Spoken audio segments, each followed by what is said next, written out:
DeSantis is known he's going to run for months and months and months and months. Like, there's not a single question here that should stump him. And it's amazing to me, like, this is what they've been working on. I mean, you're going to roll out this product, and this is what they've been working on? Like, his whole campaign so far is just like the Twitter it's more crash was a complete like metaphor for how like messed up it all went. Yeah. When was that announcement? About 5 days ago, a week ago, maybe. Did we talk about how poorly that went? Oh, yeah. I don't even remember talking about it. Yeah, we did. It was so bad. Well, I think we talked about it on Thursday. Oh, on Thursday. So, yeah. Here is DeSantis talking about Iowa. And what they've done under Governor Kim Reynolds. And I think the groundswell of support has been really, really strong. And, you know, we're going to press the case. I mean, you know, they had mentioned there may be some differences with me and Donald Trump. And I think that those differences redound to my benefit in a place like Iowa. I mean, for example, you know, he's taken the side of Disney in our fight down here in Florida. I'm standing for parents. I'm standing for children. And I think a multi-billion-dollar company that sexualizes children is not consistent with the values of Florida or the values of a place like Iowa. Governor, I think... Can you imagine that? I mean, honestly, the guy's going to Iowa and he brings up Disney? They just lost, incidentally. Apparently, Disney pulled out of this huge real estate deal that had a cascading effect on other real estate there. Frankly... Is Disney important to the Florida economy? They're the biggest employer in the state. This guy, I just don't understand what his strategy is. Do you know how excited Iowans would be if Disney announced that they were opening a theme park in Des Moines? My God. And the thing is that, like, if you know what he's talking about, you've got to be so deep into that internet culture. And I'm sure a lot of them are. But all those people have made up their mind. He's ostensibly on this program to reach a new audience. And you're telling people in Iowa, like, I'm the one who attacks Disney. And they're going like, wait a second. The movie I took my kids to last weekend was a Disney movie. The book I'm reading to them is a Disney book. They love Mickey Mouse. What are you talking about? They're trying to sexualize my kids? Wait, what?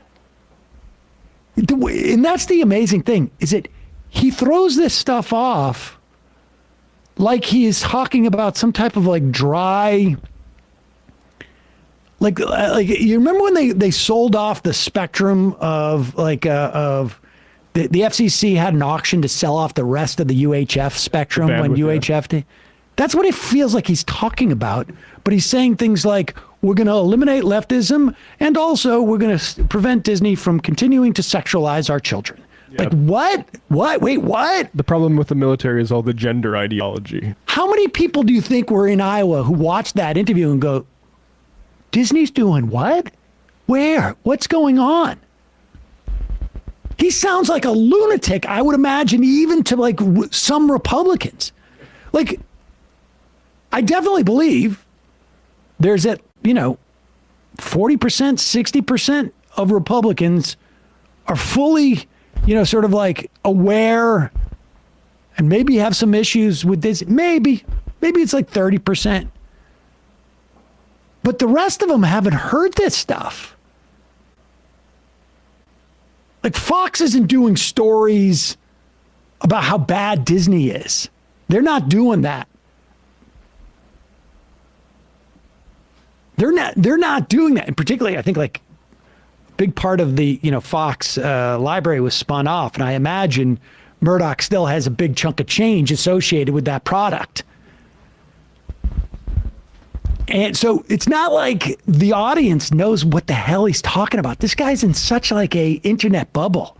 It really is nuts. And it's funny because you can tell the other Republicans are like Nikki Haley saying, hey, Disney, if you want to come to South Carolina, we're more than welcoming, which is like, it's such a funny attack because one, like, again, like you say, do people know what you guys are fighting over? Like, what are you talking about? And also Disney's probably good on moving to South Carolina.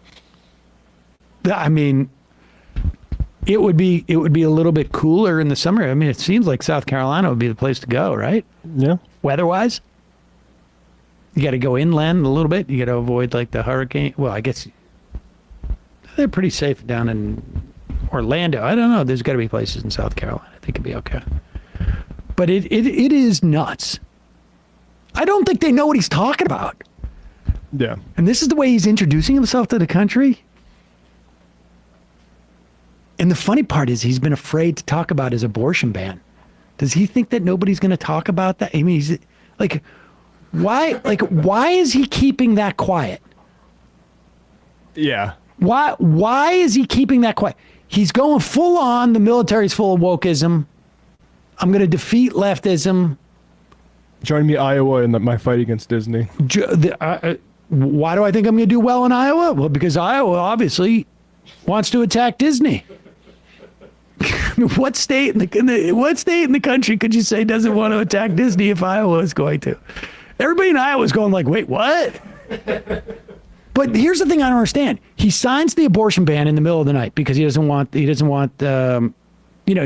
camera footage so that people can, but by the time he runs in the general, if he's going to run, they'll just reconstitute it through AI. This is a depiction of what DeSantis looked like when he was signing the abortion bill. It's produced by AI, but it happened. And of course, in fact, they should do that because then the DeSantis people will go, that's AI, that's not fair. And then they'll have to talk about it for another 2 news cycles because they're idiots. But the only time that's going to be relevant is when you're in the general election. And it's not like they're not going to bring it up. It's the one thing they're going to run on.